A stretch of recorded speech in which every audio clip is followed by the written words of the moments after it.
Se você acha que só é possível ser controlado quando alguém grita com você, te obriga, te ameaça, prepare-se para encarar um tipo de manipulação infinitamente mais eficaz e mais perigosa. Porque o controle mais poderoso não vem pela força, vem pelo afeto, pela culpa, pelo calor falso de uma conexão emocional que aos poucos vai te esvaziando por dentro. A manipulação mais brutal não é aquela que te prende com correntes, é a que te prende com sentimentos. Ela não te diz o que fazer, ela te faz sentir, de um jeito que te obriga a obedecer. E quando você obedece, ainda acredita que foi escolha sua. Esse é o tipo mais sofisticado de controle psicológico, a engenharia emocional. Você não vê, você não escuta, mas você sente. E o que você sente muda tudo o que você faz. E aqui está o detalhe mais cruel. Você pode ter passado a vida inteira sendo manipulado emocionalmente e nunca percebeu. Porque esse tipo de controle não é óbvio. Ele não chega como ameaça. Ele chega como carinho, como cuidado, como amor. Mas o amor, quando usado como ferramenta de controle, deixa de ser amor. Vira arma. Agora, ouça com atenção, porque o que você vai entender a partir de agora pode mudar a forma como você enxerga todas as relações da sua vida. A engenharia emocional começa com algo simples, a sua necessidade de se sentir aceito. Essa necessidade não é vaidade nem ego, é sobrevivência. Desde os primeiros dias de vida, você aprendeu que pertencer é vital, que estar conectado a alguém significa segurança, que ser amado significa ser protegido. E foi aí que o jogo começou. Porque quem entende essa necessidade, aprende a controlá-la. Você talvez já tenha passado por isso sem perceber. Você está com alguém.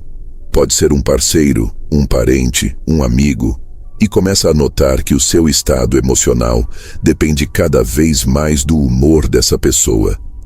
Quando ela está bem, você relaxa. Quando ela está distante, você se culpa. Quando ela muda o tom, você muda o seu comportamento. Quando ela se magoa, você se corrige. O problema é que isso não acontece por acaso. A pessoa não precisa dizer o que quer. Ela apenas reage de maneira calculada. Fica triste na hora certa. Se afasta no momento exato. Demonstra dor quando você tenta ser você mesmo. E aos poucos você começa a evitar tudo que possa machucar o outro, mesmo que isso signifique se abandonar. Essa manipulação não tem rosto de vilão. Ela tem rosto de vítima. E é isso que a torna tão difícil de detectar. Porque ela não te oprime. Ela te seduz, te envolve, te convence de que o problema é você e que para manter o bem-estar da relação é você quem precisa mudar, é você quem precisa ceder, é você quem precisa abrir mão. E é nesse momento que o controle se instala. Você não percebe que está sendo manipulado. Você acha que está apenas amando do jeito certo. Acha que está sendo empático, que está sendo cuidadoso, que está sendo maduro. Mas o que você está realmente fazendo é se moldando ao molde emocional que alguém construiu para te controlar.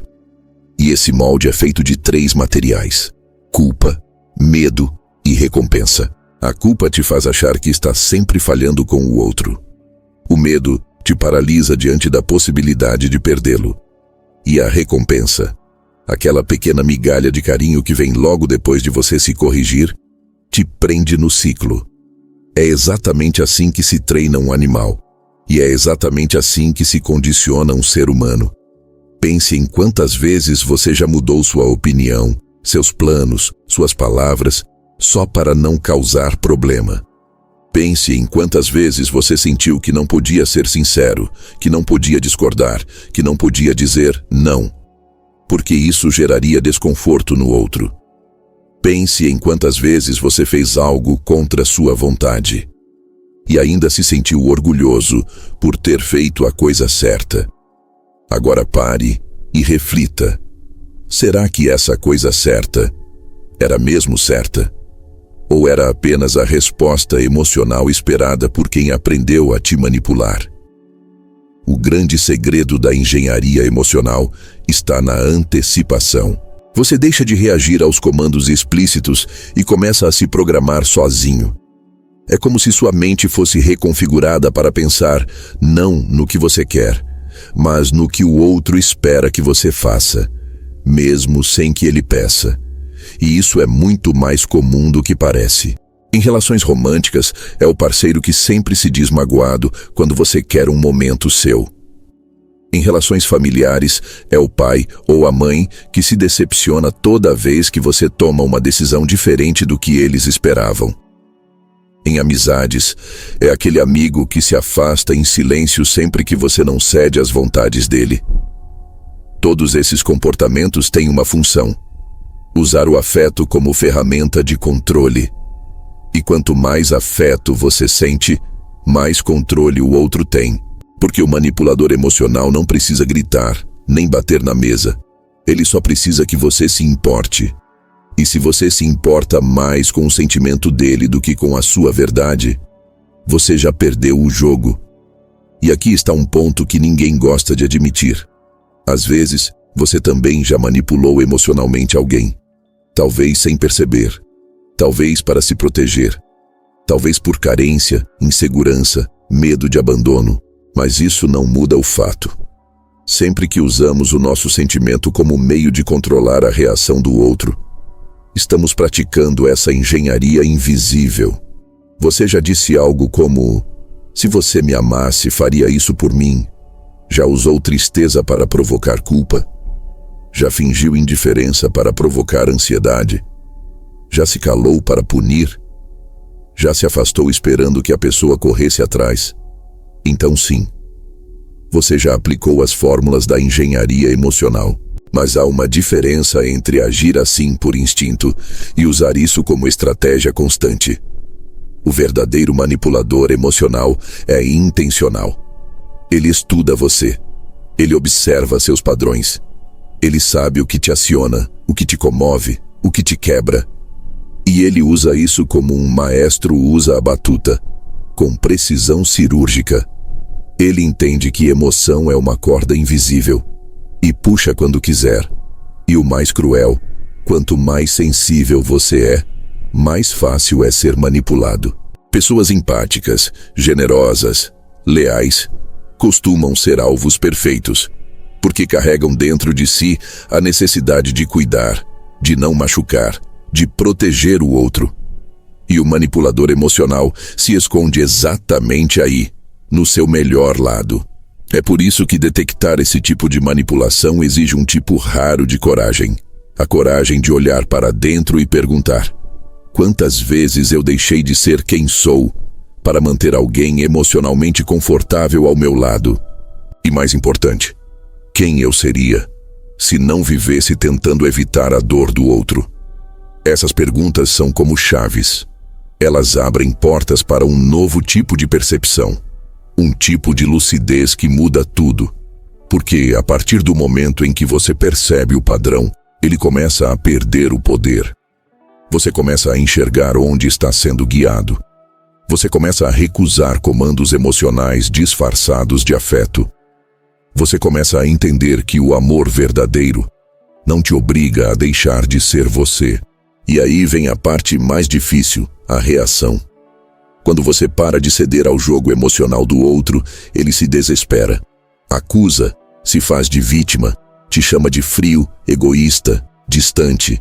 Faz de tudo para te trazer de volta ao ciclo, porque para ele, a sua liberdade emocional é uma ameaça. E se você ceder novamente, o jogo recomeça, com mais força, mais controle, mais dor.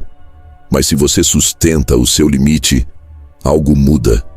Você volta a sentir que está no comando da sua própria vida. E é nesse ponto que a engenharia emocional perde o controle sobre você.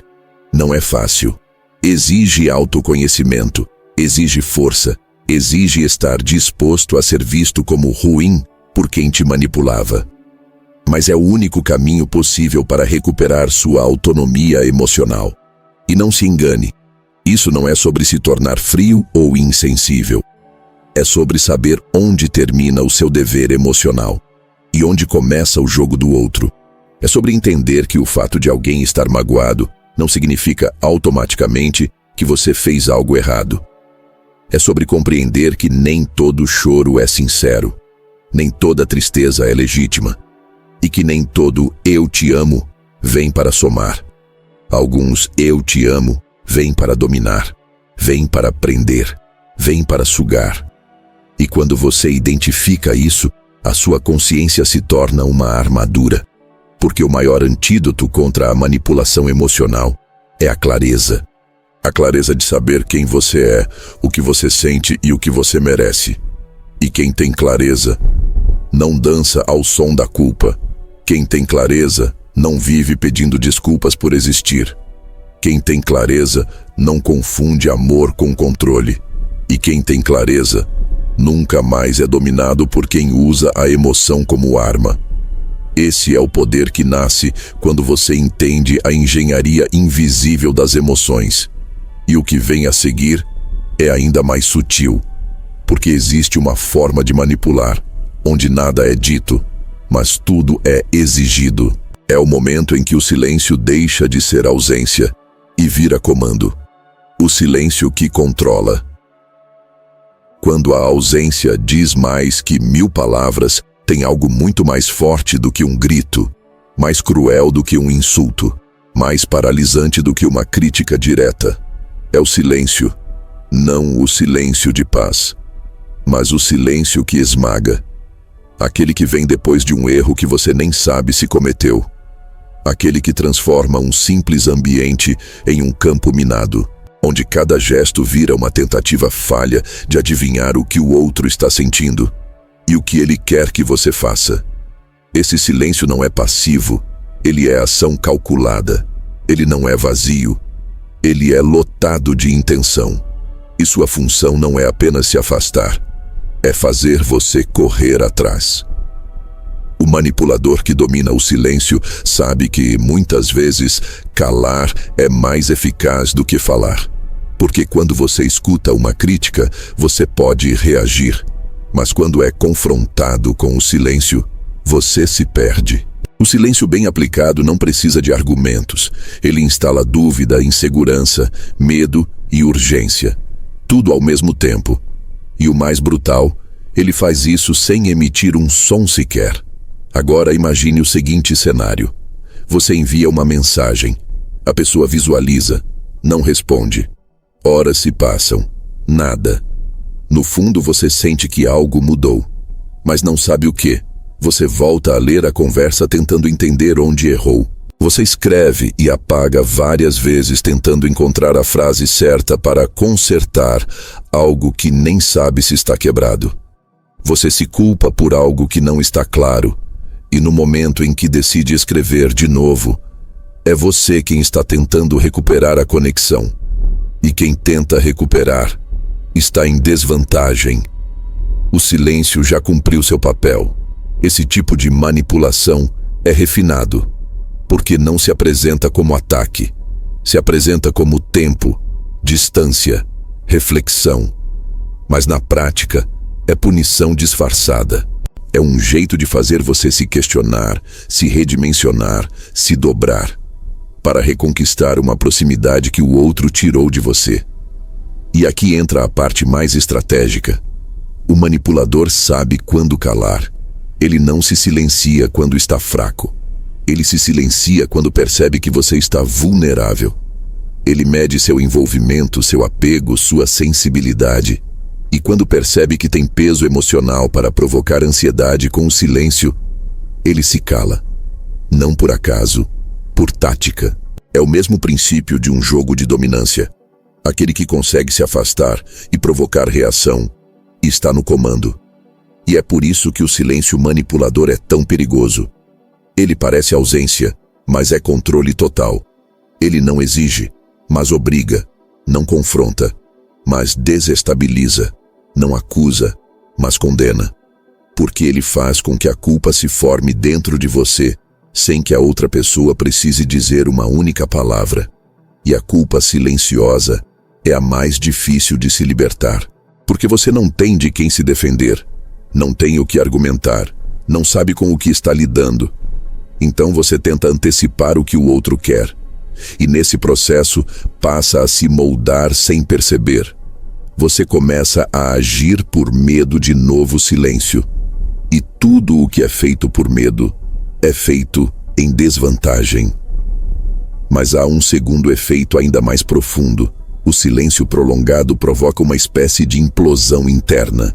Ele te obriga a lidar com a falta de resposta, com a ausência de clareza, com o vácuo deixado onde antes havia atenção. E nesse vazio, a mente cria histórias. Você começa a fantasiar cenários, a imaginar o que o outro pode estar pensando, a projetar diálogos, a reconstruir momentos. E sem perceber, você começa a viver mais no mundo do outro do que no seu. É nesse ponto que o silêncio deixa de ser só um comportamento e se transforma em uma forma de dominação emocional. Porque não é mais apenas o outro que está calado. Agora é você quem está se prendendo no som da ausência dele. Pessoas que usam o silêncio como ferramenta de controle aprenderam que a retirada é uma arma poderosa. Elas somem no momento em que você mais precisa de presença. Elas não falam quando você pede explicações. Elas te deixam no escuro para que você tente acender a luz sozinho. E no processo, acabe aceitando coisas que jamais aceitaria se estivesse enxergando com clareza. É assim que se instala a confusão emocional. Você não sabe mais o que está certo, não sabe se está exagerando, não sabe se é você quem está sendo sensível demais. E começa a se questionar se, talvez, o silêncio do outro seja justificado. É o início do autoabandono. Você para de se ouvir, para tentar entender o que o outro não diz. Você para de confiar em você, para tentar agradar alguém que nem te dá explicações. Você começa a negociar com a sua dignidade, só para ter uma resposta, qualquer que seja. Isso é violento, e quase sempre invisível, porque quem olha de fora pode até achar que está tudo bem. Afinal, não houve briga, não houve conflito direto, mas o que houve foi uma guerra silenciosa. E o mais perverso, você não pode acusar o silêncio de ser abuso. Não pode apontar o dedo e dizer, foi ele que gritou comigo, foi ela que me humilhou. Porque o silêncio não grita, ele apenas cala. E nesse calar está o veneno. Porque quem cala, sabe que se falasse perderia o controle. Mas ao calar, transfere o peso emocional inteiro para você. É você quem corre atrás. É você quem tenta resolver. É você quem se desgasta. E no momento em que você se desgasta, o manipulador vence. Porque tudo o que ele queria era exatamente isso. Que você se sentisse responsável. Que você tomasse a iniciativa. Que você duvidasse de si. E quando isso acontece, ele não precisa mais dizer nada. Porque agora você já fala sozinho. Já se cobra sozinho. Já se anula sozinho. E esse é o estágio mais profundo da manipulação pelo silêncio. Você internaliza o comando e passa a agir para evitar a dor da ausência. Muita gente confunde esse tipo de silêncio com espaço. Mas espaço é o que você dá quando está bem. O silêncio manipulador é o que você impõe quando quer punir sem sujar as mãos. É um castigo limpo, um controle sem palavras, uma forma de deixar claro que você errou, sem nunca precisar assumir essa acusação. E o que vem depois disso é sempre o mesmo padrão. Quando o outro percebe que você já está no ponto certo, fragilizado, arrependido, disposto a tudo para restaurar a conexão, ele reaparece, com calma, com serenidade, com ar de superioridade e muitas vezes com um falso perdão. Mas não é perdão, é recompensa, é a cenoura na frente do cavalo, é o prêmio pela sua submissão. E o aviso silencioso de que, se você repetir o erro, o próximo castigo será o mesmo, o sumiço. Esse ciclo é cruel, Porque você começa a associar presença à obediência e ausência à culpa. E então, inconscientemente, passa a se comportar do jeito que o outro quer, só para não ser punido de novo. É assim que o silêncio vira coleira. E você, sem notar, se transforma em um refém emocional de alguém que nunca precisou levantar a voz. Talvez agora você esteja se perguntando: como sair disso? O primeiro passo é entender que o silêncio manipula. Quando você tem medo dele, se o silêncio do outro te fere, te desespera, te obriga a correr atrás, a mudar quem você é, então você precisa olhar para isso, porque quem é emocionalmente livre não se curva ao silêncio alheio, não implora por respostas, não se desestabiliza com a ausência, simplesmente reconhece: se você decidiu calar, eu respeito, mas não vou me destruir tentando interpretar o que você não teve coragem de dizer. Esse tipo de resposta não é frieza, é maturidade. É o limite que separa um adulto emocional de um refém emocional. E é nesse ponto que a manipulação começa a perder o efeito. Porque o silêncio só controla quem sente que precisa desesperadamente da presença do outro. E aqui está a verdade mais dolorosa: ninguém some de quem realmente valoriza. Quem valoriza, conversa. Quem valoriza, expõe. Quem valoriza fala mesmo com raiva, mas fala. Porque quem fala, respeita. Quem some, controla. E quando você entende isso, o jogo muda. Porque você para de tentar salvar relações onde o outro te pune por simplesmente ser você. E começa a exigir o mínimo: comunicação clara. Sim, isso vai afastar quem só sabia se impor pelo silêncio. Mas também vai atrair quem sabe se conectar pela verdade. E é assim que você começa a construir uma vida emocional onde a ausência não te define, onde o silêncio do outro não vira culpa sua, e onde a presença de alguém nunca mais será mais importante do que a sua própria paz. Esse é o fim da manipulação pelo silêncio e o início de um novo tipo de liberdade. Mas não se engane. Quem se liberta do silêncio manipulador ainda precisa lidar com outro tipo de armadilha: a culpa invisível. Porque há pessoas que não precisam sumir para te fazer sentir errado. Elas te olham nos olhos, dizem: estou decepcionado. E você já se curva. E é sobre isso que vamos falar a seguir. Sobre como a culpa, quando bem aplicada, se transforma na corrente mais pesada da manipulação psicológica. Não é o medo que mais prende. Não é a raiva que mais dói. O que realmente paralisa é a culpa. Ela não tem cor, não tem som, não tem cheiro. Mas pesa como se tivesse toneladas. E esse peso não é físico, é emocional, psicológico, quase espiritual. É um tipo de prisão onde você mesmo se tranca. E o mais perverso é que, na maioria das vezes, foi alguém que colocou a chave no seu bolso e sorriu enquanto você girava a tranca. A manipulação pela culpa é uma das formas mais antigas e eficazes de controle humano, e ela funciona porque explora exatamente o que há de mais nobre em você: a consciência. Só que ela faz isso de forma distorcida, lenta, gradual. Primeiro, plantam a ideia de que você é o responsável. Depois, alimentam isso com pequenos lembretes de como você decepcionou. E então, com o tempo, você mesmo passa a se vigiar, a se punir, a se sabotar, tudo para compensar uma culpa que talvez nem seja sua. Agora escute com atenção. Ninguém consegue carregar um sentimento de culpa intenso por muito tempo sem fazer duas coisas: tentar consertar ou se entregar. E é aí que mora o perigo. Porque quem sabe provocar culpa em você, sabe também o momento exato de te oferecer um alívio. Mas esse alívio tem um preço. E o preço quase sempre é a sua liberdade. Pense com frieza por um instante. Quantas vezes você se sentiu mal por colocar um limite? Quantas vezes você achou que estava sendo egoísta só por se priorizar. Quantas vezes você ouviu frases como: depois de tudo que eu fiz por você, eu esperava mais de você. Você me magoou.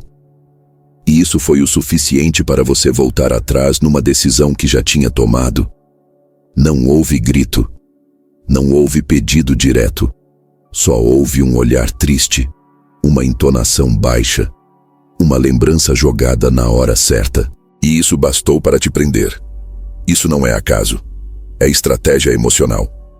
O manipulador que domina a culpa não acusa. Ele insinua, não pede. Ele sugere, não impõe. Ele se magoa. E ao se mostrar magoado, cria em você a urgência de consertar. Porque ninguém quer ser visto como ingrato. Ninguém quer ser o vilão. Ninguém quer decepcionar alguém que diz só querer o seu bem.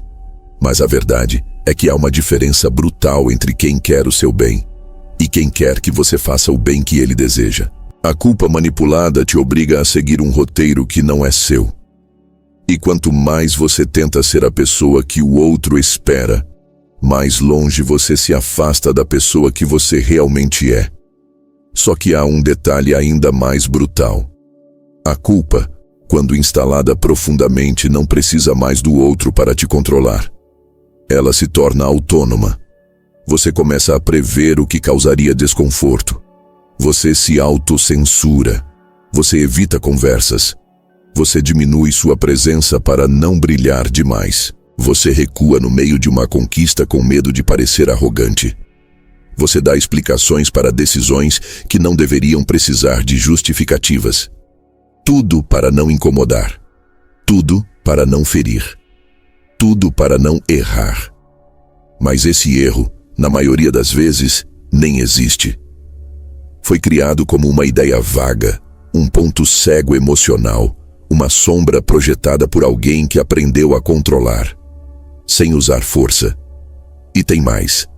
A culpa manipulada raramente vem sozinha. Ela vem junto de um histórico. A pessoa que quer te manter preso a esse sentimento vai resgatar fatos do passado, muitas vezes distorcidos, para provar que você sempre faz isso, que você nunca aprende, que tudo se repete. Ela cria um enredo, e nesse enredo, você é o personagem que precisa compensar, provar, reparar. Não importa o que você faça, sempre estará em dívida, sempre será insuficiente, sempre terá que fazer mais. Essa dívida emocional é interminável, porque ela não é baseada na realidade. Ela é baseada em um sentimento que foi cuidadosamente cultivado em você, por alguém que soube exatamente onde apertar. E isso não acontece apenas em relações amorosas. A culpa é usada como arma em famílias, amizades, empresas, religiões, escolas. Toda estrutura que deseja manter o controle das ações de alguém encontra na culpa uma aliada perfeita. Pense num filho que ouve desde pequeno: você me dá muito trabalho, você me deixou doente com suas atitudes, eu abri mão de tudo por sua causa. Pense num parceiro que diz: se você me amasse mesmo, não faria isso. Você mudou. Não acredito que você está fazendo isso comigo. Pense num líder espiritual ou chefe que joga frases como: você não é comprometido, você não honra o que te foi dado, você decepciona quem confiou em você. Essas frases não são apenas críticas, elas são moldes. Molde de comportamento, molde de emoção, molde de culpa. E quem se encaixa nesse molde se perde de si. Você passa a viver tentando compensar um erro que nunca cometeu. Você se esgota, você se anula, e muitas vezes você nem percebe que isso está acontecendo.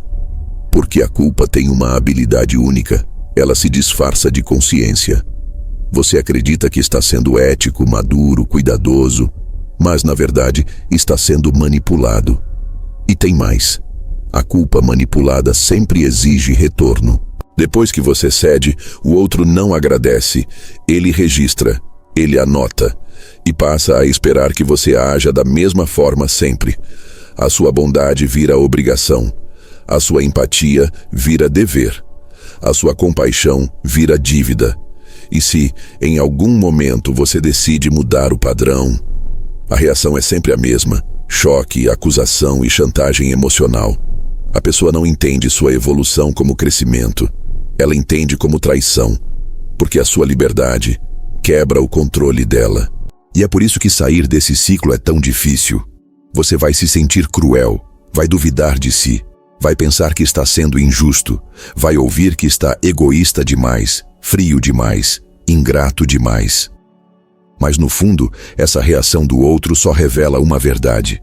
Ele não queria sua presença, queria sua submissão. E quando percebe que você está saindo do papel de culpado, ele surta. Porque o papel de culpado é confortável para quem manipula. É o lugar onde você abaixa a cabeça, pede desculpas, tenta se redimir. É onde o outro domina, mesmo fingindo estar decepcionado. Mas você não nasceu para viver em dívida com ninguém.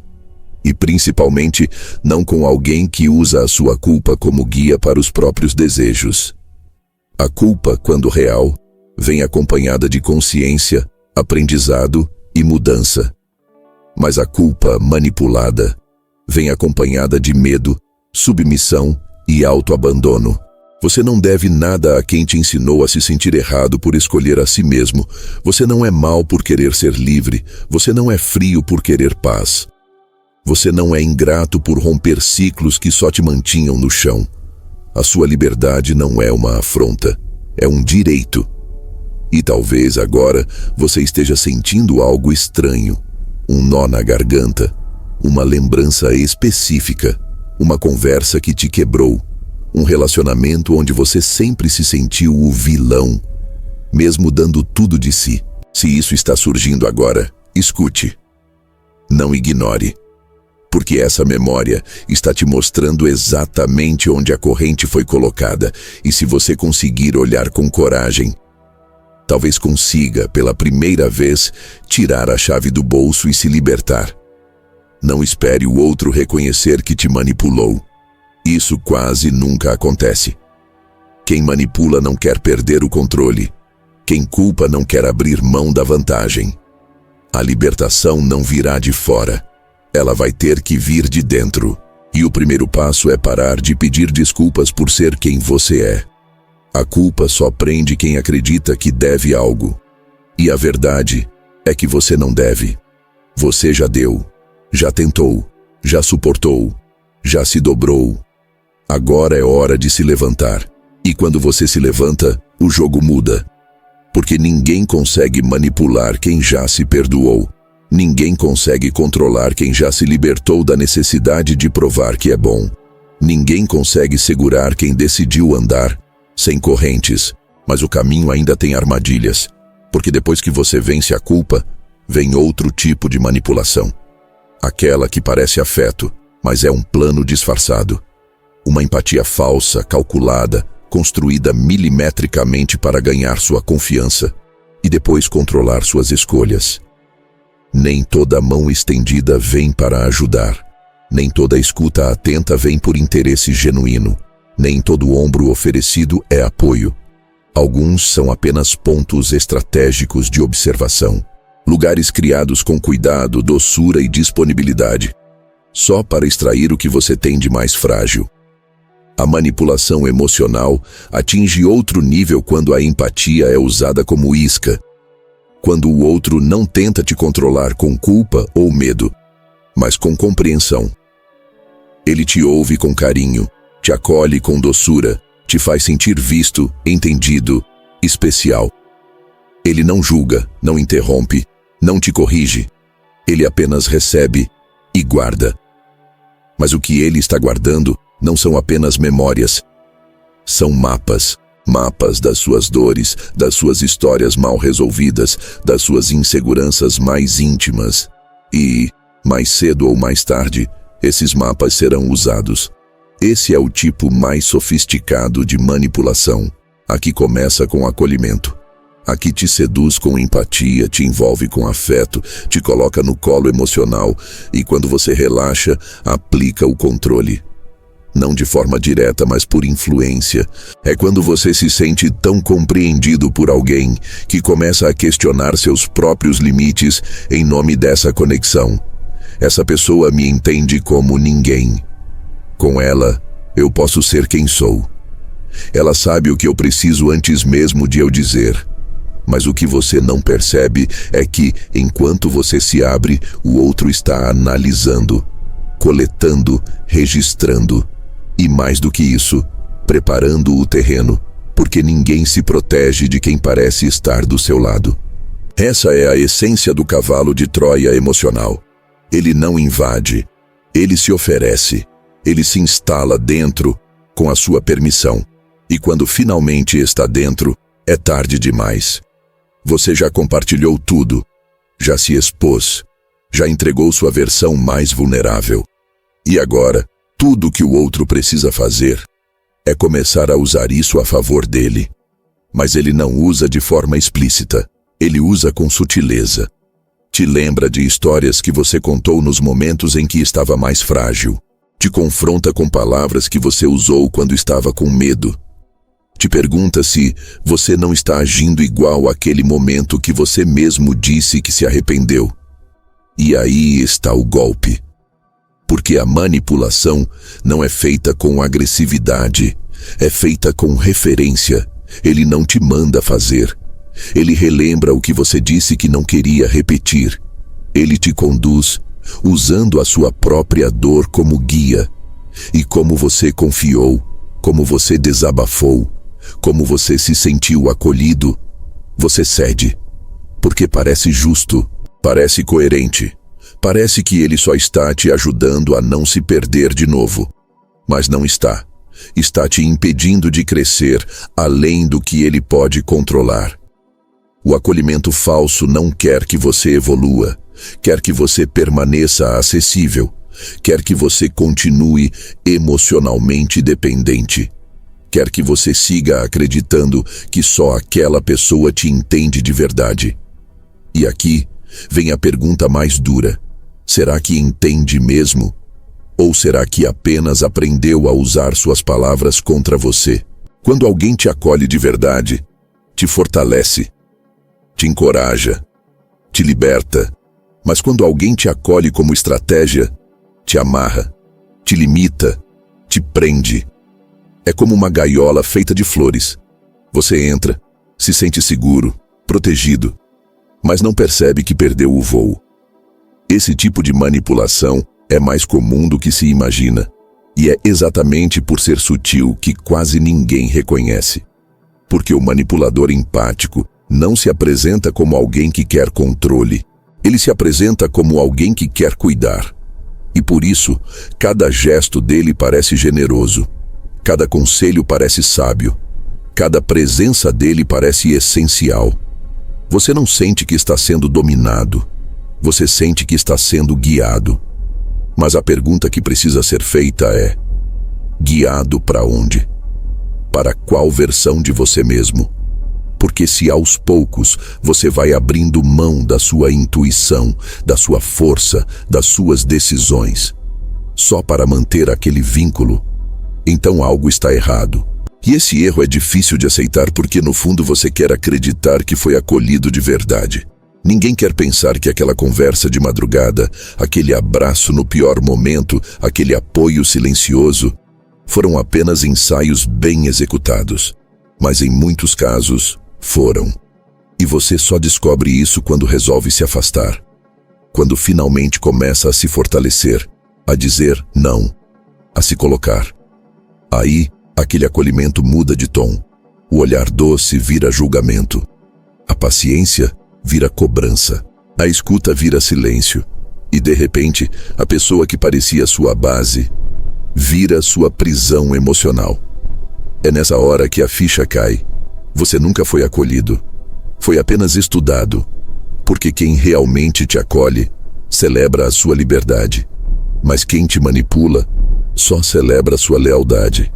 E quando essa lealdade começa a ameaçar o controle, ele se desfaz. Você vê isso em relacionamentos, em amizades, até em ambientes profissionais. Aquela pessoa que parecia seu mentor, seu guia, seu melhor amigo. Começa a dar sinais de frustração quando você se torna autônomo, e a verdade escapa por entre os gestos. O acolhimento verdadeiro não se frustra com a sua força, ele se alegra com ela. Ele te quer bem, mesmo que longe. Ele te quer feliz, mesmo que sem a presença dele. Já o manipulador quer te ver bem, mas sob domínio. Quer te ver forte, mas previsível. Quer te ver livre, mas dentro da gaiola que ele construiu. E isso precisa ser dito com todas as letras. Empatia não é ferramenta. Empatia não é tática. Empatia não é caminho para o controle. Empatia é ponte. É abraço. É espaço de crescimento mútuo. Se alguém usa a sua dor como argumento, não é empatia. Se alguém transforma seu desabafo em dívida, não é empatia. Se alguém oferece escuta apenas para ter poder depois, isso é manipulação disfarçada de cuidado. E você precisa começar a identificar os sinais. Como você se sente depois de se abrir com alguém? Mais leve ou mais preso? Você sente que pode discordar daquela pessoa sem culpa? Ou sente que está traindo algo se pensar diferente? Você sente liberdade? Ou sente obrigação? Essas perguntas são faróis. Elas mostram se o que você viveu foi um espaço de amor ou uma armadilha de controle travestida de afeto. E talvez você se veja agora revivendo diálogos antigos. Pessoas que pareciam especiais, conexões que te salvaram, mas que com o tempo te sugaram. E não há vergonha nisso, porque reconhecer que caiu numa armadilha emocional não te faz fraco, te faz consciente, e quem é consciente se liberta. Mas prepare-se, romper com esse tipo de manipulação dói, porque você não está apenas perdendo alguém, você está perdendo a ideia que tinha sobre aquele alguém. Você está abrindo mão do conforto da conexão para voltar ao desconforto da autonomia. Está deixando de ser cuidado para voltar a se cuidar. Está saindo da zona de segurança emocional para reconquistar a sua identidade. E esse caminho é solitário no começo, mas depois se torna sagrado. Porque a verdadeira liberdade emocional não é estar cercado de quem te compreende. É estar cercado de quem te fortalece, de quem não usa suas dores para te frear, de quem não coleciona suas falhas para depois te cobrar, de quem não transforma sua confiança em submissão. E se você encontrar pessoas assim, preserve. Mas se perceber que alguém está te mantendo pequeno usando empatia falsa como escudo, então é hora de sair. Porque o próximo estágio dessa jornada é ainda mais perigoso. Porque depois que a empatia falha, depois que o controle começa a escapar, muitos partem para a arma mais primitiva, mais eficaz, mais sombria que existe: o medo. E é isso que vamos explorar a seguir. Como o medo é fabricado, instalado e usado como motor do controle psicológico mais profundo que existe. Existe um momento exato em que o ser humano deixa de escolher e passa apenas a reagir. Esse momento não nasce da razão, nasce do medo. O medo não pede licença, ele invade. Ele acelera o coração, aperta o peito, confunde a mente. E quando ele se instala, a lógica sai pela porta dos fundos. Quem sente medo não analisa, obedece, não questiona, se protege, não cria, se encolhe. E é exatamente por isso que o medo sempre foi o método preferido de quem quer controlar. A manipulação pelo medo não precisa de violência explícita. Ela vive da antecipação, do e se, do risco imaginado, da ameaça que nunca se confirma, mas também nunca desaparece. Porque o medo mais eficiente não é o que acontece, é o que pode acontecer. Quando alguém aprende a acionar esse estado dentro de você, não precisa mais discutir, convencer ou negociar. Basta sugerir uma consequência, basta levantar uma possibilidade, basta plantar uma dúvida, e você mesmo faz o resto. O medo tem uma habilidade única. Ele cria urgência. E urgência é o inimigo da consciência. Quando tudo parece estar em risco, você aceita acordos ruins, permanece em lugares tóxicos, engole injustiças, silencia verdades, não porque concorda, mas porque tem medo do preço de discordar. E aqui está o ponto central. Quem controla o que você teme, controla até onde você pode ir. Pense com honestidade. Quantas vezes você deixou de falar algo importante por medo da reação? Quantas vezes não tomou uma decisão necessária por medo de perder alguém, algo, uma posição, uma imagem? Quantas vezes você se manteve pequeno por medo de provocar conflito? O medo não te impede de agir à força. Ele te convence de que não agir é mais seguro. E essa é a armadilha. A manipulação pelo medo começa quase sempre de forma sutil. Não vem com ameaça direta. Vem com alerta, com preocupação. Com frases como, isso pode dar problema, não sei se é uma boa ideia, cuidado para não se arrepender, olha o que pode acontecer. Essas frases não te impedem, elas te cercam.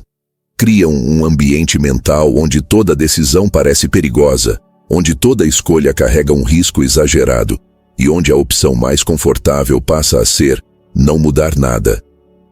E quem se beneficia disso? Sempre quem já está no controle.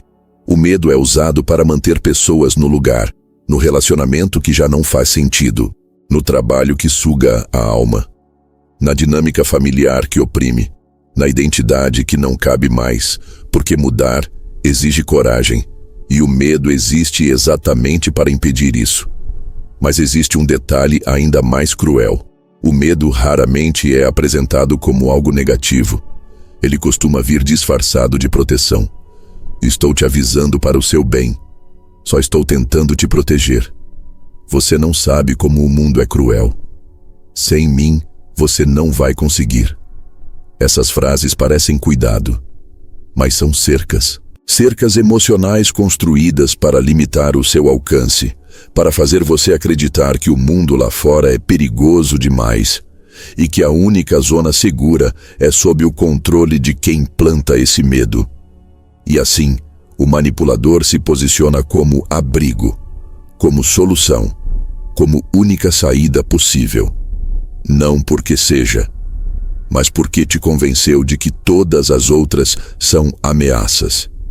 E quando o medo atinge esse nível, você não precisa mais ser vigiado. Você se vigia sozinho. Você começa a evitar atitudes que possam gerar rejeição. Evita dizer o que pensa, evita mudar, evita crescer demais, evita brilhar demais. Porque o medo não quer apenas te parar, ele quer te encolher. E isso acontece de forma lenta, quase imperceptível. Um passo atrás aqui, uma concessão ali, um silêncio acolá. Até que um dia você percebe que a sua vida está menor do que poderia ser, e não sabe exatamente quando isso aconteceu. O medo também tem outra função poderosa. Ele cria dependência. Quando alguém te convence de que o mundo é perigoso demais, que você não é capaz sozinho, que vai falhar, cair, sofrer, essa pessoa se torna necessária. Não por amor, mas por pânico. Você passa a precisar dela para se sentir seguro, para validar decisões, para confirmar caminhos, para autorizar seus passos. E isso não é cuidado, é domínio. O medo transforma o outro em guia e você em seguidor. E quanto mais você segue, menos confia em si. Esse é o efeito mais destrutivo do medo manipulado. Ele corrói a sua confiança interna. Você deixa de acreditar no próprio julgamento. Passa a duvidar das próprias percepções. E quando pensa em agir por conta própria, sente um aperto, um bloqueio, um alerta interno. Não porque o perigo é real, mas porque o medo foi condicionado. É como um alarme que dispara mesmo sem incêndio. E quem instalou esse alarme sabe exatamente quando apertar o botão.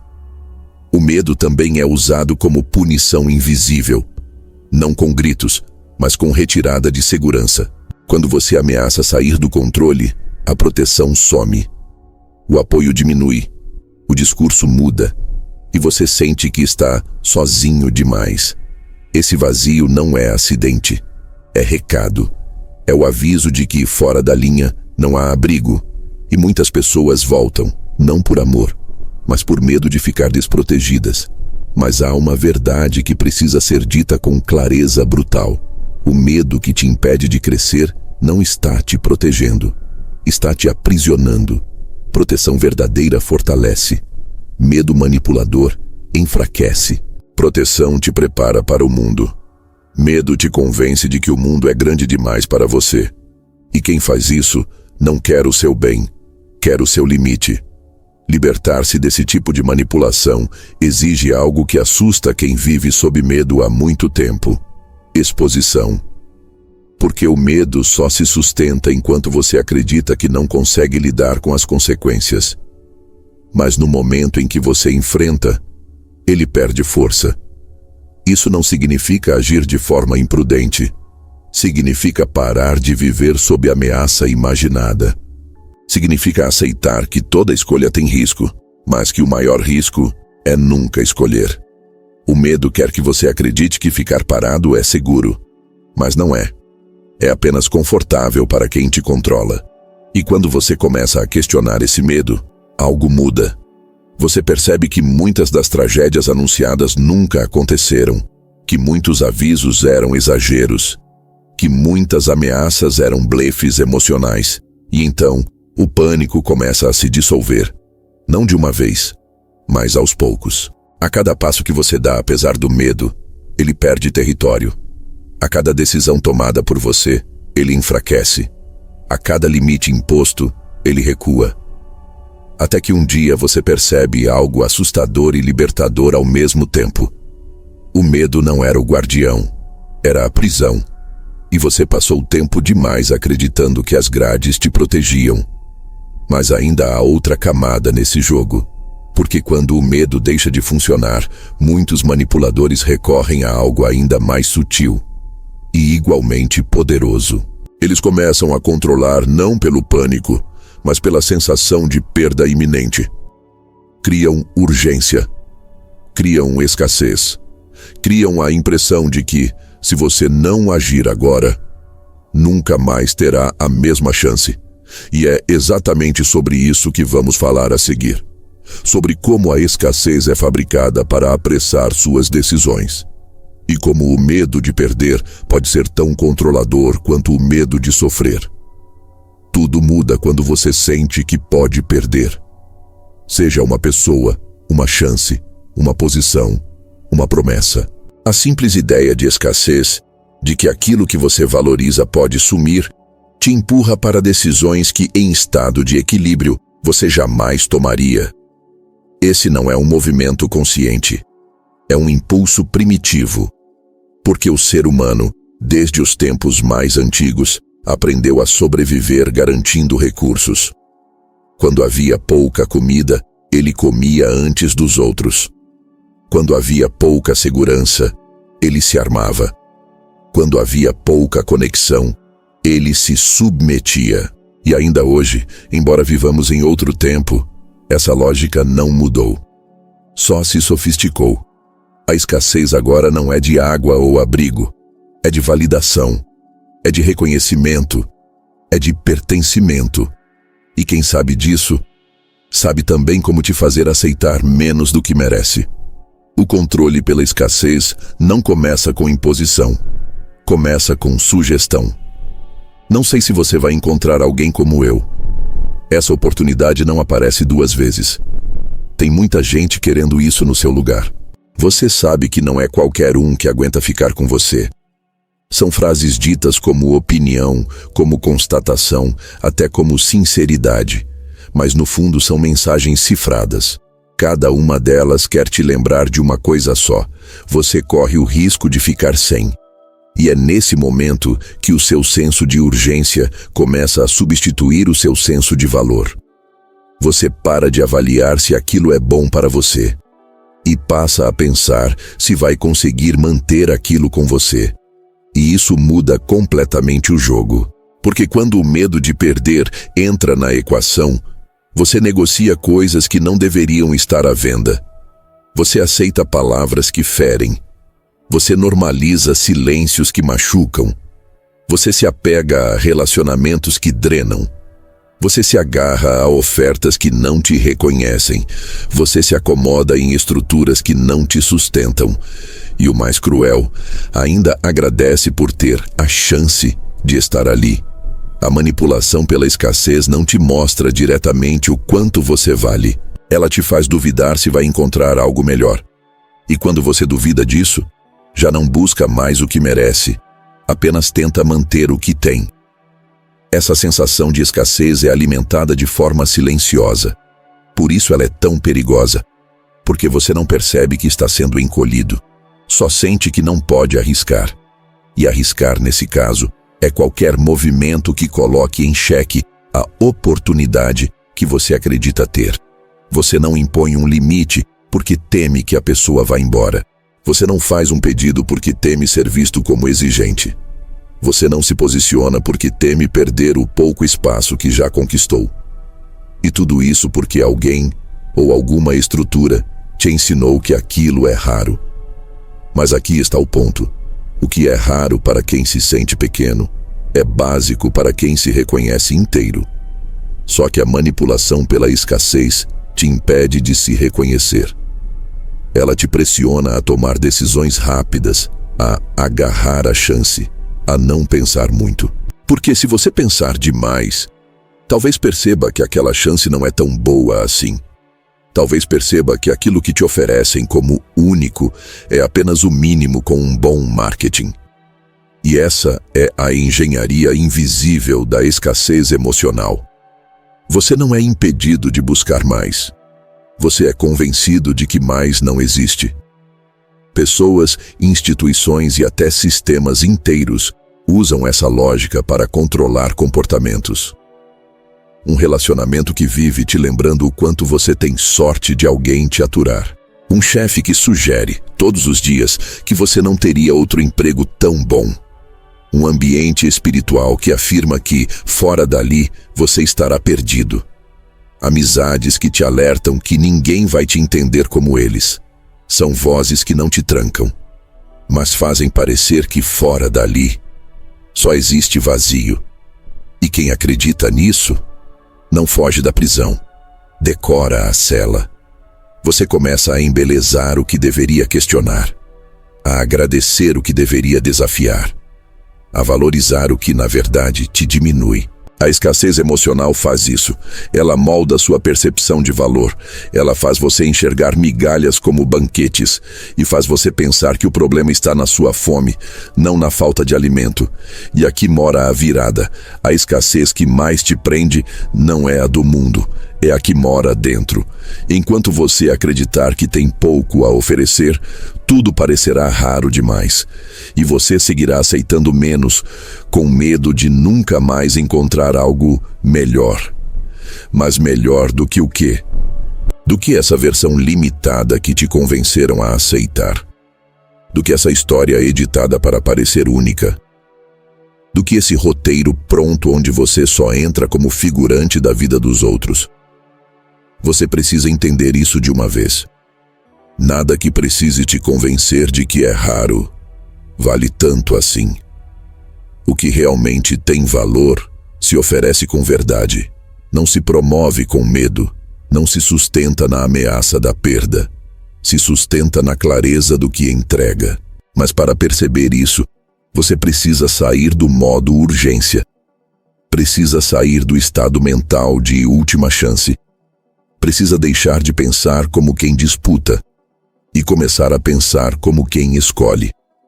A verdadeira liberdade começa quando você percebe que não precisa agarrar tudo que aparece. Quando você entende que o mundo é vasto, que conexões saudáveis existem, que reconhecimento justo é possível e que afeto, quando é real, não se retira como punição. O medo de perder só domina quem não enxerga que tem outras portas. E é por isso que tantos manipuladores trabalham para te convencer de que só existe uma pessoa que te entende, um caminho que funciona, uma chance de ser aceito. Mas isso é mentira, e você sabe. Você já teve a sensação de que nunca mais encontraria algo assim, e depois encontrou. Você já achou que não daria conta de um rompimento e sobreviveu. Você já acreditou que uma porta era única e outras se abriram. Então por que agora seria diferente? A escassez é um truque de foco. Ela te faz olhar só para o que está na sua frente e esquecer o que existe além do medo. Mas o que existe além do medo é possibilidade. E possibilidade só aparece quando você para de se contentar com o que te mantém preso. Você não precisa correr para não perder. Você precisa parar para perceber. Porque quando você percebe, você escolhe. E quem escolhe não aceita pressão. Não importa se é uma pessoa dizendo que você nunca mais encontrará alguém como ela.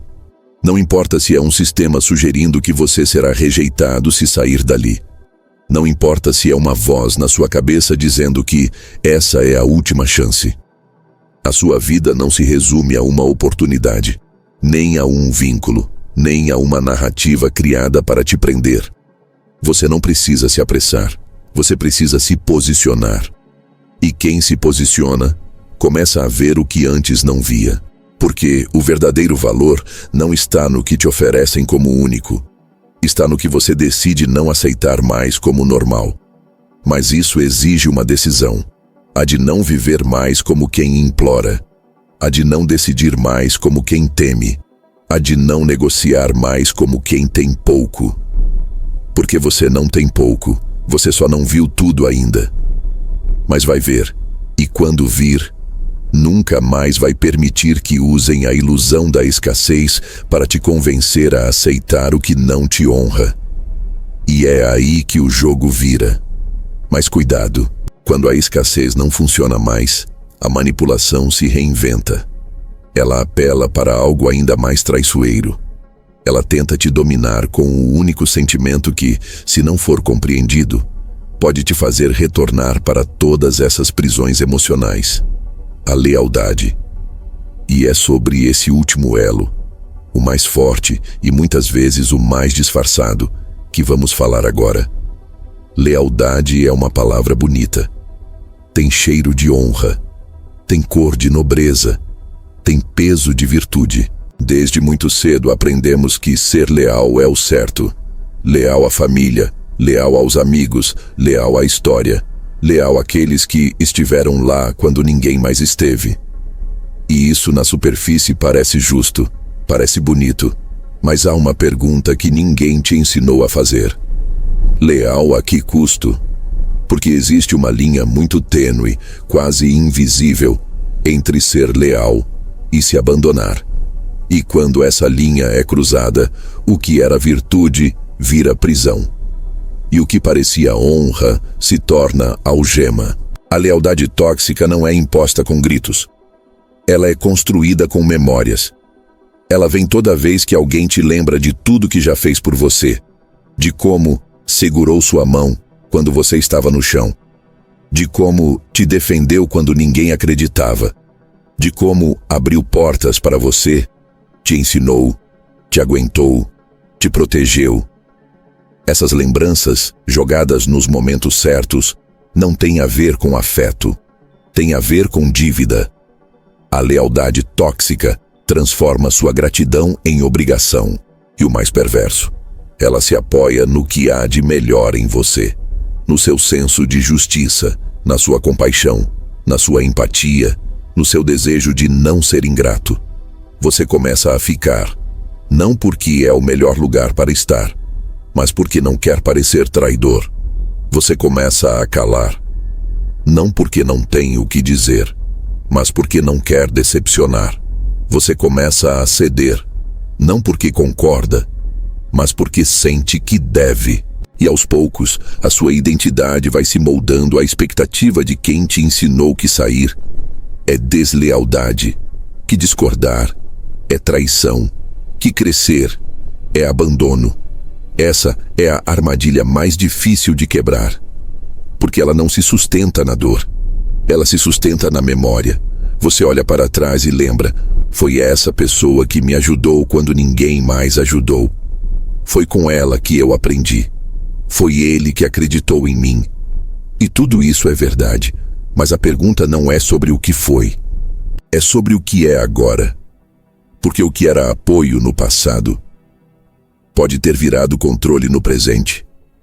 E o que era cuidado lá atrás pode hoje ser chantagem. Mas reconhecer isso dói, porque implica aceitar que alguém que fez parte da sua construção hoje pode estar impedindo sua evolução. E essa ideia nos rasga por dentro. Por isso, muita gente permanece, por gratidão mal entendida, por medo de parecer ingrato, por culpa disfarçada de respeito. Mas permanecer por obrigação não é lealdade, é submissão. É paralisia emocional disfarçada de fidelidade. E isso acontece em todos os tipos de vínculos. Na família, quando o peso do "você deve tudo a nós" silencia qualquer tentativa de autonomia. Nos relacionamentos, quando "você prometeu que era para sempre" vira argumento para aguentar o inaceitável. Nos grupos, quando o "não esqueça quem te acolheu" se transforma em ameaça velada a qualquer movimento fora da linha. Nos mentores, quando o "foi comigo que você cresceu" te impede de seguir seu próprio caminho. A lealdade tóxica opera num código emocional invisível. Ela não te prende fisicamente. Ela prende sua consciência. Te convence de que você deve algo eterno, que por mais que tenha dado, sempre há mais a retribuir. E que, se você sair, estará cometendo uma injustiça. E aqui está o golpe. A injustiça que você teme cometer com o outro já está sendo cometida com você. Você se abandona para não abandonar. Você se cala para não magoar. Você se encolhe para não desrespeitar. Você se afasta de quem você quer ser, para continuar perto de quem te fez ser o que é. Mas a sua história não pode ser uma corrente. Ela tem que ser uma base. Algo que te impulsiona, não algo que te limita. E talvez agora você pense: mas eu realmente sou grato. Eu realmente vivi coisas importantes com essa pessoa. Ela me fez bem. Tudo isso pode ser verdade. E ainda assim, você pode ir. Ir não apaga o que foi. Ir apenas reconhece que o que é agora não serve mais. E que gratidão não pode ser instrumento de autoabandono. A verdadeira lealdade começa em você. Você não pode ser leal ao outro se para isso precisar trair a si mesmo. Você não pode sustentar uma relação que exige que você seja menor, mais calado, mais moldado, mais domesticado. Porque isso não é vínculo, é aprisionamento emocional disfarçado de laço. E aqui entra o ponto mais difícil. Muitas dessas pessoas não sabem que estão manipulando. Elas realmente acreditam que têm direito à sua lealdade. Elas se apoiam na narrativa do quanto fizeram, do quanto deram, do quanto se sacrificaram. E talvez tenham feito mesmo. Mas dar algo no passado não te dá direito de dominar o presente de ninguém. Quem oferece de verdade, libera. Quem ama de verdade, solta. Quem respeita de verdade, entende quando o outro precisa ir. O que não dá é seguir em nome de um compromisso que te destrói por dentro. A lealdade tóxica é silenciosa. Ela te faz sentir errado mesmo quando está certo. Ela te faz duvidar das suas conquistas. Te faz pensar que tudo o que tem foi graças ao outro. Mas não foi. Você fez parte disso. Você construiu. Você superou. Você escolheu. E se o outro ajudou, que bom. Mas ninguém ajuda para depois cobrar obediência. Isso não é ajuda. É investimento com retorno emocional. E você não é produto de ninguém. Nem dívida de ninguém. Nem posse afetiva de ninguém. Você tem o direito de recomeçar, de mudar, de se afastar, de cortar laços que foram bons, mas que hoje te prendem. E mais que isso, você tem o direito de não sentir culpa por isso. A verdadeira lealdade não é medida por permanência, é medida por verdade. E às vezes, a maior prova de lealdade que você pode oferecer a alguém é ser sincero o bastante para dizer: chegamos até aqui, mas daqui para frente eu preciso seguir por outro caminho. Porque lealdade de verdade não exige sacrifício contínuo, exige clareza. E clareza, às vezes, exige distância. Você pode amar alguém e ainda assim entender que a presença dessa pessoa na sua vida não te faz bem. Você pode ser grato por tudo que viveram juntos e ainda assim saber que continuar ali seria uma traição a si mesmo. E quando você entende isso, um tipo novo de liberdade nasce. A liberdade de reconhecer que vínculos não são contratos vitalícios, são pontes. E pontes servem para conectar, não para aprisionar. Você não precisa ser cruel para ir. Você só precisa ser honesto. E às vezes a honestidade mais necessária é aquela que você precisa ter com você mesmo. Porque no fim, a única lealdade que te liberta é a lealdade à sua verdade. E se for para ficar, que seja por escolha, nunca por dívida, nunca por medo, nunca por culpa. E quando você entende isso, o ciclo se encerra. A manipulação perde força, o controle se dissolve, as amarras emocionais caem uma por uma e o que fica é você, inteiro, consciente, forte, pronto para construir vínculos novos onde a liberdade não é ameaça, mas base. E já estamos chegando no final. Preciso que você fique comigo por mais alguns minutos para entender as últimas 3 narrativas de manipulação psicológica. A que vamos falar agora é a vontade de ser visto. Como a validação se torna corrente invisível. Existe uma fome que quase ninguém admite sentir, mas que move decisões, escolhas e até destinos inteiros. Não é fome de dinheiro, não é fome de poder. É a fome de ser visto, ser reconhecido, ser notado, ser validado. Desde muito cedo, aprendemos que existir não basta. É preciso ser percebido e, mais ainda, aprovado. Um elogio no momento certo pode mudar o seu humor por dias. Um reconhecimento público pode inflar seu senso de valor. Um simples orgulho de você pode te fazer suportar coisas que, em estado lúcido, você jamais aceitaria.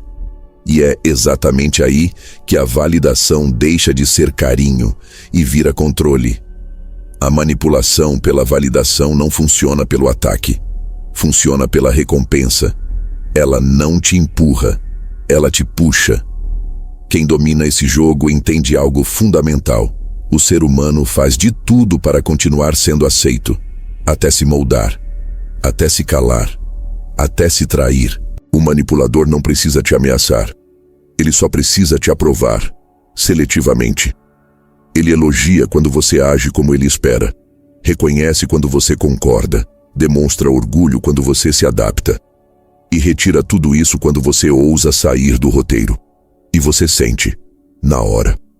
O clima muda, o tom esfria, o olhar se afasta, o entusiasmo some. Não há briga, não há discussão, há um vazio. E esse vazio dói mais do que qualquer confronto direto. Porque ativa uma pergunta silenciosa dentro de você. O que eu fiz de errado? É assim que a validação vira coleira. Você começa a ajustar seu comportamento para recuperar aquele olhar, aquele elogio, aquela sensação de pertencimento. Não porque alguém te pediu explicitamente, mas porque você aprendeu que sem aprovação, algo em você parece falhar. E aqui está o ponto mais perigoso. Quanto mais inteligente e sensível a pessoa, mais vulnerável ela fica a esse tipo de manipulação. Porque pessoas conscientes se observam, se corrigem, se questionam, e o manipulador usa isso contra elas. Ele nunca diz, mude. Ele apenas valida quando você muda sozinho. E aos poucos, você deixa de agir pelo que acredita e passa a agir pelo retorno emocional que recebe. Você mede suas palavras, calcula suas opiniões, filtra suas reações, não por medo direto, mas por desejo de aceitação. A validação cria dependência porque ela toca na identidade. Ela te faz sentir que você só é bom o bastante quando está agradando, e que, sem esse reflexo externo, você perde valor. E isso é devastador, porque o seu senso de quem você é deixa de ser interno, passa a ser terceirizado. Você não pergunta mais, isso faz sentido para mim? Você pergunta, isso vai ser bem visto? E essa pergunta muda tudo. Ela muda suas escolhas, muda seus limites, muda seus sonhos. Você começa a viver como se estivesse sempre sendo avaliado, sempre em prova, sempre precisando entregar algo para merecer atenção. E o manipulador alimenta isso com precisão cirúrgica. Ele não valida sempre. Ele valida na dose certa, porque se validar demais, perde valor. E se validar de menos, você pode ir embora. Então ele dosa, como quem controla a água de uma planta que não pode morrer, mas também não pode crescer demais. Um elogio aqui, um reconhecimento ali, um gesto público de aprovação. Depois, silêncio. E você fica tentando entender, tentando recuperar, tentando voltar a ser quem você era quando era elogiado. Mas você não percebe que aquilo nunca foi sobre quem você era. Foi sobre o quanto você se encaixava. A validação manipulada nunca reconhece a sua essência, reconhece a sua utilidade. Ela te recompensa quando você serve ao roteiro emocional do outro e te ignora quando você ameaça sair dele. E o mais cruel é que isso costuma vir disfarçado de mérito, de você merece, de você é diferente, de nem todo mundo chega onde você chegou. Essas frases parecem fortalecer, mas quando usadas como controle, enfraquecem. Porque criam um medo silencioso de perder esse lugar especial, de cair do pedestal, de voltar a ser comum. E ninguém quer ser invisível de novo. Então você permanece, se adapta, se molda, não porque alguém te obrigou, mas porque você quer continuar sendo visto. E esse é o ponto onde a validação deixa de ser troca e vira prisão emocional. Você se torna refém da imagem que construiu, do papel que te deram, da expectativa que projetaram sobre você, e começa a viver com medo de decepcionar. Mas perceba algo importante: quem te valida de verdade não te condiciona. Não te usa como extensão do próprio ego. Não te oferece aprovação como moeda de troca. A validação genuína fortalece sua autonomia. A manipulada a enfraquece. A genuína te deixa mais livre. A manipulada te deixa mais atento, mais tenso, mais dependente. E muitas vezes você só percebe isso quando tenta sair do personagem, quando tenta discordar, quando tenta mudar, quando tenta ser mais você e menos aquilo que esperam. É aí que a validação some. Ou pior, se transforma em confusão. O elogio vira crítica velada. O reconhecimento vira comparação. A aprovação vira ambiguidade. E você já não sabe mais onde pisa, porque o manipulador sofisticado entende algo essencial. Não basta controlar pelo aplauso, é preciso controlar pela dúvida. Ele começa a misturar elogio com crítica, aprovação com ressalva, reconhecimento com questionamento. E de repente, você não sabe mais se está indo bem ou mal, se está agradando ou falhando, se está certo ou exagerando. A validação deixa de ser clara e vira instável. E é exatamente nesse ponto que ela se transforma em algo ainda mais poderoso: confusão. Porque quando você não sabe mais como é visto, você tenta agradar o tempo todo. E quando tenta agradar o tempo todo, você se perde de si mesmo. É assim que o jogo avança para o próximo nível. O manipulador não precisa mais te elogiar, nem te punir, nem te recompensar. Ele apenas te mantém confuso. E quem está confuso, segue quem parece seguro. É nesse território nebuloso que a manipulação atinge seu grau mais sofisticado, onde nada é claro, onde tudo é ambíguo. onde você já não confia nem nas próprias percepções. E é exatamente aí que começa o próximo estágio desse jogo psicológico. Porque depois que a validação te prende, o próximo passo é tirar sua clareza. E quando a clareza vai embora, o controle se instala de vez. É sobre isso que vamos falar agora. A arte da confusão. Quando a dúvida é o verdadeiro algoritmo do controle, você pode resistir ao grito. Pode levantar barreiras contra o julgamento. Pode até aprender a dizer não diante da chantagem emocional. Mas existe uma estratégia que atravessa todas as suas defesas. Sem fazer barulho, sem levantar suspeitas, sem declarar guerra. Ela não te impõe, ela te envolve. Ela não diz o que fazer. Ela faz você duvidar do que pensa. Esse é o poder da confusão. Não é o tipo de manipulação que você percebe logo no começo. Na verdade, ela funciona justamente porque você não percebe. Você apenas sente uma leve oscilação, um desequilíbrio pequeno, mas constante, uma sensação de que algo está fora do lugar, mas você não sabe exatamente o que. E como você não sabe, você não reage. Você apenas começa a questionar, primeiro os fatos, depois a sua interpretação dos fatos, depois você mesmo. E quando você duvida de si, qualquer um pode assumir o controle. Esse é o truque. A confusão não é o caos evidente, é o caos sutil. É o elogio com crítica embutida. É a mudança de discurso no meio da conversa. É o "nunca disse isso", seguido de "foi você que entendeu errado". É a criação de um ambiente onde tudo é incerto, menos a figura do manipulador. Ele sim parece sempre seguro, sempre coerente, sempre com uma explicação para tudo, mesmo quando as explicações se contradizem, e por isso você começa a acreditar que talvez o problema esteja em você. Esse tipo de manipulação não prende pelas emoções, ela prende pela confusão mental, ela sequestra a sua clareza, e sem clareza você não decide, você hesita, você consulta, você espera, você se adapta, e cada vez que se adapta à confusão, você reforça a estrutura do controle. Não se trata apenas de palavras trocadas, é um campo inteiro de realidade sendo distorcido. Você diz algo e te dizem que foi outra coisa. Você sente algo e te dizem que está exagerando. Você aponta uma incoerência e recebe uma explicação tão complexa que desiste de entender. Não porque a explicação faça sentido, mas porque você não quer parecer ignorante. E aos poucos, esse medo de parecer quem não entende vai criando um silêncio interno. Você já não confia na sua percepção. Você começa a checar tudo 2 vezes. Pergunta: será que ouvi direito? Pensa: talvez eu esteja sensível demais.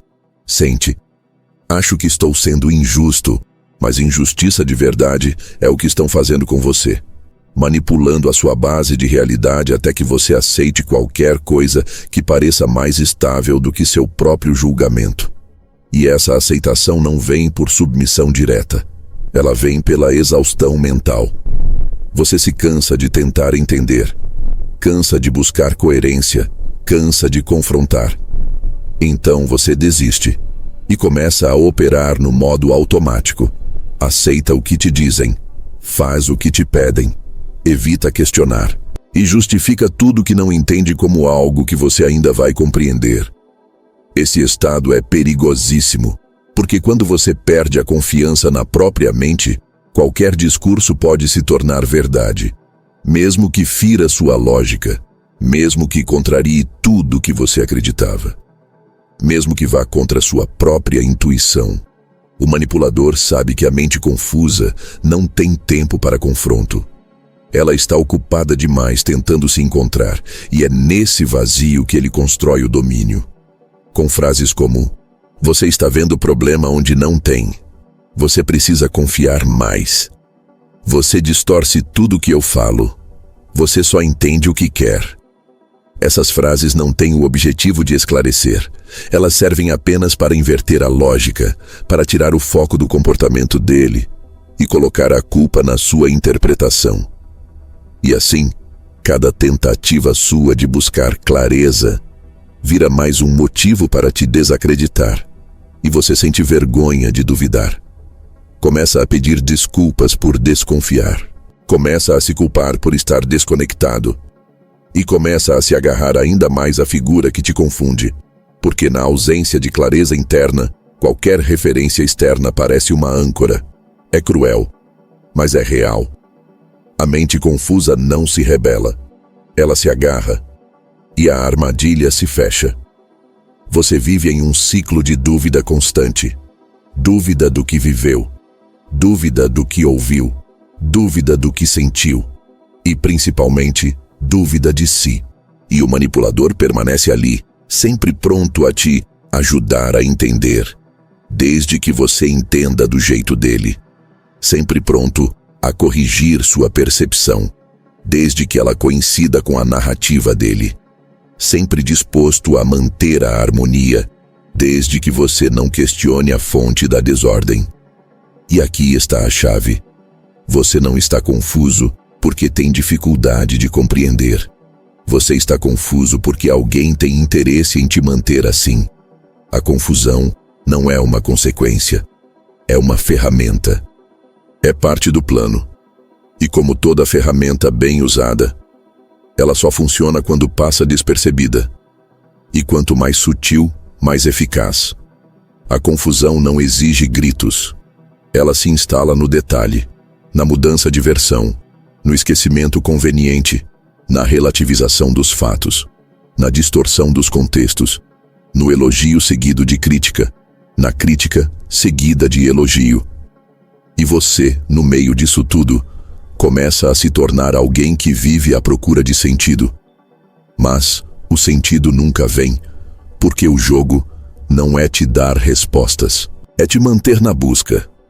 A confusão é o algoritmo invisível que te obriga a rodar sem parar. E quem está sempre rodando nunca tem tempo para se posicionar. Você está ocupado demais tentando entender.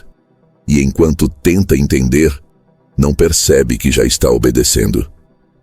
E a obediência, nesse caso, não tem formato de submissão explícita. Ela se revela em silêncios, em omissões, em concessões, em você evitando falar, evitando perguntar, evitando ser o problema. Mas o verdadeiro problema é viver tentando não incomodar quem te desorganiza por dentro. E existe um nome para isso: autocancelamento. Você começa a se anular para manter um mínimo de estabilidade, para não perder o pouco de reconhecimento que recebe, para não romper com o pouco de afeto que te oferecem. Mas isso não é vínculo, é manipulação emocional sustentada por desorientação mental. E a única forma de sair disso é resgatar uma coisa que parece simples, mas que é a base de toda a reconstrução: clareza. Clareza não é entender tudo. Clareza é confiar no que você sentiu. Clareza é lembrar o que foi dito e não aceitar que te digam que você ouviu errado. Clareza é recusar explicações que só geram mais perguntas. Clareza é não abrir mão da sua lógica para caber na versão do outro. E quando você começa a recuperar a clareza, o jogo perde a força, porque quem te manipulava pela dúvida começa a perder o campo, começa a repetir padrões, começa a se contradizer, e você começa a ver. E quando você vê, já não consegue desver. E quando você sente, já não consegue fingir que não sentiu. A confusão só funciona na sombra.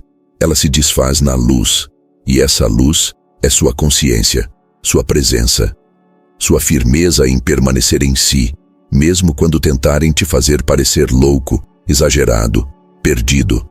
Você não está perdido. Você foi conduzido a um labirinto, mas agora você entende o mapa. E com o mapa nas mãos, não há mais por que andar em círculos. Mas cuidado. Existe um tipo de manipulação que se adapta quando percebe que a confusão não te controla mais. Ela muda de tática. Ela deixa de embaralhar e passa a recompensar. E é aí que entra uma das estratégias mais perigosas de todas: o elogio como condicionamento. Existe um tipo de controle que não usa gritos nem ameaças, não usa punição nem acusações. Ele chega como sorriso, como aplauso, como validação. É um elogio. Mas não um elogio qualquer. É um elogio calculado, arquitetado, milimetricamente posicionado para te moldar, te guiar e, no fim, te conduzir sem que você perceba. E a melhor parte dessa estratégia, ela te faz acreditar que tudo que está acontecendo é bom para você. Desde criança aprendemos que elogio é positivo. Bom garoto, que orgulho de você. Excelente trabalho. Essas palavras têm o poder de aquecer o coração e reforçar comportamentos. Elas nos dizem que fomos vistos, que fomos reconhecidos, que fomos aprovados. Mas quando o elogio deixa de ser espontâneo e se torna método, então estamos diante de uma das formas mais sutis e perigosas de manipulação. O elogio estratégico não é genuíno. Ele não é o reconhecimento espontâneo de um feito digno. Ele é uma recompensa programada. Uma moeda emocional que é concedida exatamente quando o outro quer que você repita um comportamento, uma atitude, uma submissão. Ele não te elogia por quem você é. Te elogia por aquilo que você faz, quando faz exatamente aquilo que o outro quer. Perceba algo essencial. Ninguém se curva em frente a um elogio sem peso. O elogio só tem poder quando você o deseja, quando você precisa dele, quando você acredita que ele define o seu valor.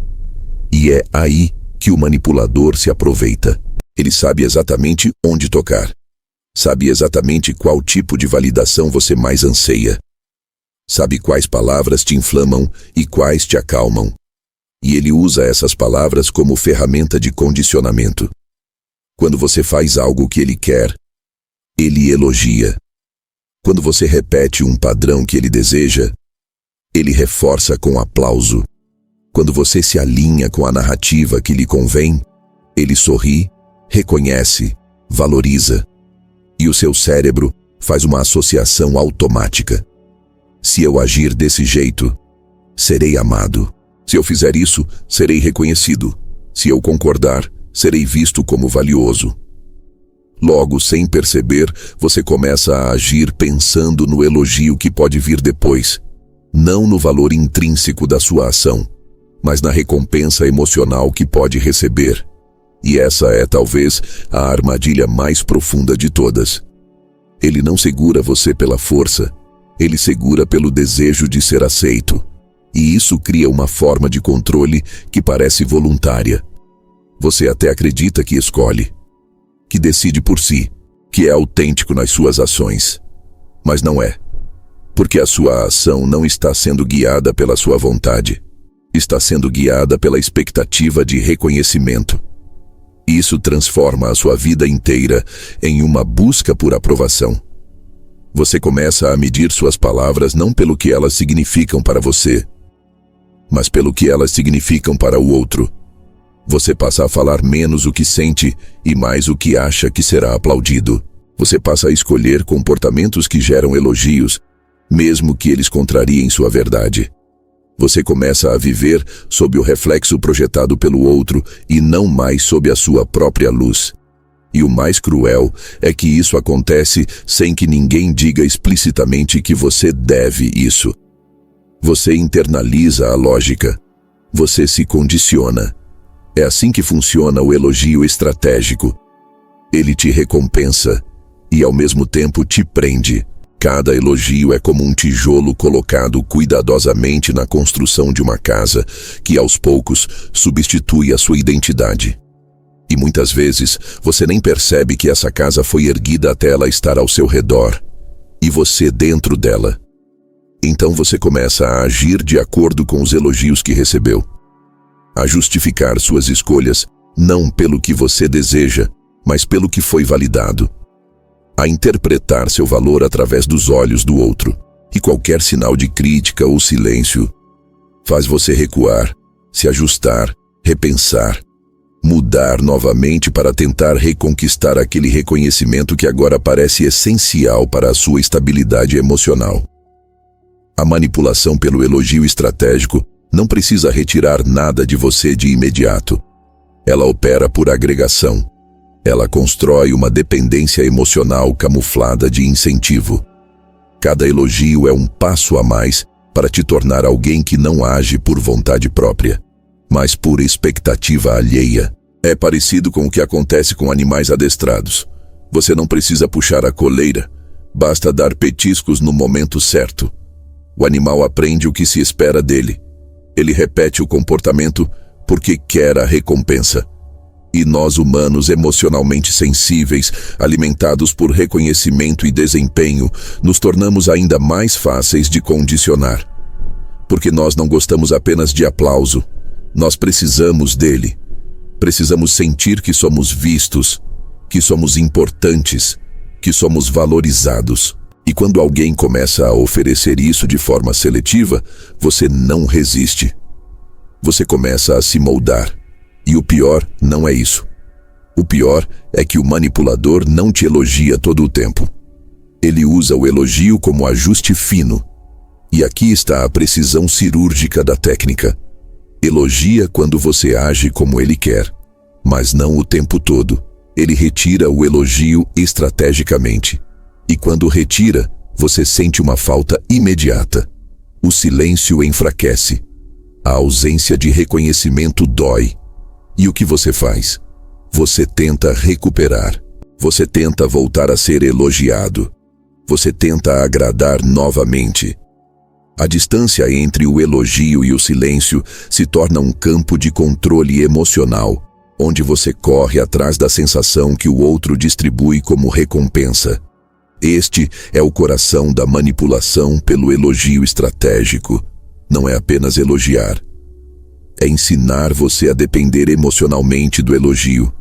E isso contamina tudo: seu trabalho, seus relacionamentos, suas decisões, sua autoestima. Porque você deixa de se reconhecer por aquilo que faz por amor àquilo que é recompensado. Você troca legitimidade por aprovação. Você troca autonomia por reflexo. E pouco a pouco, os elogios se tornam correntes invisíveis. Quando isso acontece, você não percebe que quem está no controle não é mais você, é quem distribui a recompensa. E a ilusão que torna isso ainda mais traiçoeiro é que tudo isso parece positivo. Ele me elogiou. Ela disse que meu trabalho é bom. Ele falou para eu continuar assim. Ela mostrou que confia em mim. Essas frases parecem suporte, parece confiança, parece valor. Mas quando esse valor depende exclusivamente de um reconhecimento externo que é manipulado, ele vira prisão emocional. E é aí que a manipulação se torna invisível aos olhos, mas poderosa no coração. Porque ninguém condena um elogio. Ele parece gentil, parece motivador, parece incentivo. Mas não é isso que está em jogo aqui. O que está em jogo é a maneira como o elogio está sendo usado para moldar você, para te fazer agir de acordo com um padrão que atende ao outro, não a você. Você já sentiu isso?